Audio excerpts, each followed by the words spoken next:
hello to everybody, to all I know and those that I hope we meet soon. It was very interesting what had just been said by yourself, Mila, by Roberto Poli, that described the forward-looking essence of anticipation, and of course by Tibor, who just highlighted the security dimension of anticipation, what it means and what are the challenges around that. In my preliminary observations, because I think I should limit myself to some observations for discussions and to be brought forward later on eventually, I want to relate the subject of anticipation to the humanitarian and development agenda and realm. So when we talk about anticipation, at least in my comprehension of anticipation in the realm of humanitarian development perspectives, I think of preparedness, contingency planning, and risk management. It means practically everything that needs to be handled with care. Issues that we can already understand to some extent, that we have a cognizance of how eventually they will develop, but that we do not grasp in their own entirety. But certainly are challenges with whom we are all confronted, and that people, nations, environments, particularly fragile, are exposed to primarily. Let's not forget that we have 1.5 billion people that live in conflict and fragile states and environments globally. There are a variety of causes for that. Inequality, social exclusion tend to exacerbate fragile situations. But there are a lot of challenges that we are normally confronted with that will become even more aggressive and harder to handle. I cannot mention them all, but just to relate to my line of thoughts for all of you, I think of catastrophic events like health pandemics, global trade and financial flows, and their ramifications, external military threats, the security issues that Tibor was referring to, flow of refugees and migrant workers to some extent. They can be considered also a threat.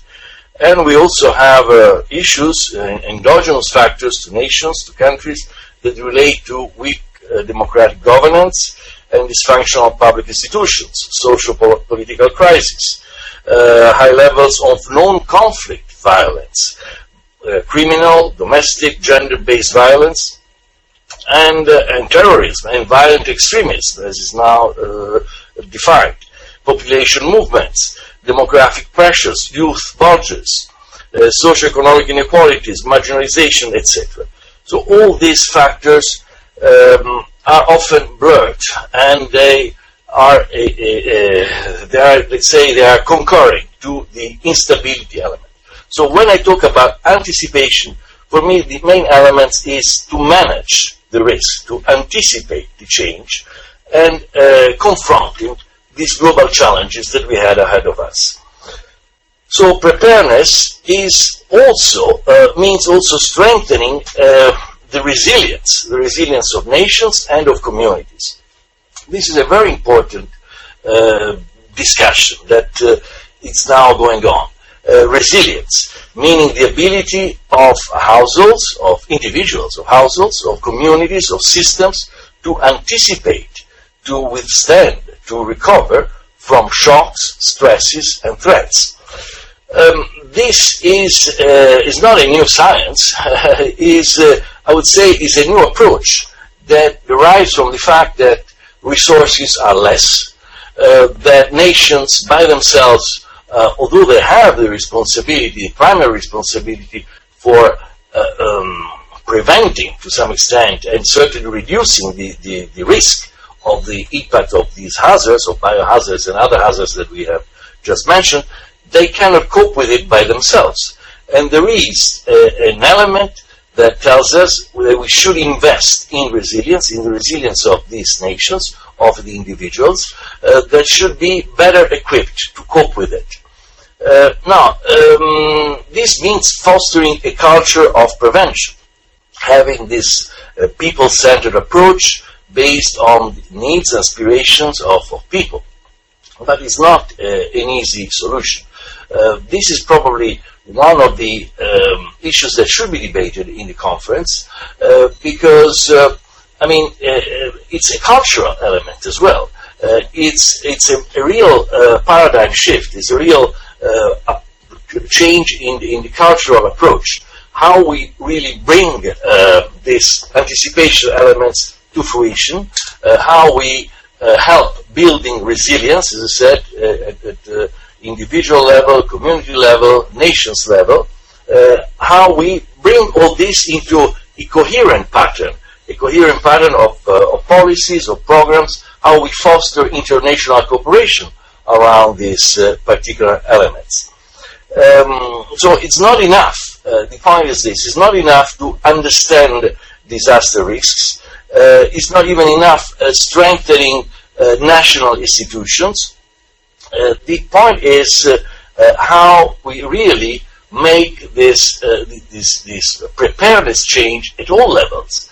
And it's, as I said, is a cultural shift, is an approach that needs to be changed, because we do not have globally the resources, whether to face humanitarian risks and challenges, or even in our development practice, to have an approach that takes all these elements into account. So anticipation, again, for me, means really lining up not only the resources, but creating a mechanisms that work at community level. I mean, unless we have this particular element in place, I don't think that we will be able to tackle these enormous challenges that we're going to be confronted. These enormous stresses that our societies are going to face in the years to come. So again, in my point is this: we should make sure that the conference really focuses on this particular element of anticipation, the forward-looking element that Roberto Poli was mentioning, meaning really being equipped and finding solutions, probably, as I said, at community level rather than just national or international level.